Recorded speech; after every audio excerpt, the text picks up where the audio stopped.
క్రీస్తు యేసు కలిగిన మనసుని కలిగి ఉన్నావా? ఆయనకు కలిగిన మనస్సు అంటే ఏంటంటే అసలు కల్వరి శిలువలో ఆయన్ని బలి వేసేస్తుంటే, బలి కింద, బలి పశువు కింద ఆయన చేస్తూ ఉంటే, 2 మేకులు కొడుతూ ఉంటే, చేతుల నిండా మేకులు కొడుతూ ఉంటే ఆయన మాట్లాడిన మాట ఏంటండి? తండ్రి, వీరేం చేయుచున్నారు గనక, వీరెరుగరు గనక వీరిని క్షమించండి అని అన్నాడండి. అది మనసు అంటేని. ఈరోజు ఎవరన్నా మనల్ని ఒక్క మాట తిడితే మళ్ళీ తిరిగి 2 మాటలు మాట్లాడతాం మన వారి గురించి. ఈరోజు ఏది ఆ మనసు మనకి? ఆ మనసులో మనం జీవించలేకపోతున్నామే ఈరోజు. ఆ ప్రేమను మనం చూపించలేకపోతున్నామే ఈరోజు.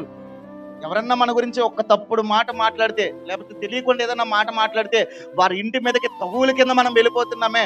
వారంటే పడదే హృదయంలో మనం ఆలోచనలు పెట్టుకుని వారి గురించి ఏవేవో చేస్తున్నామే.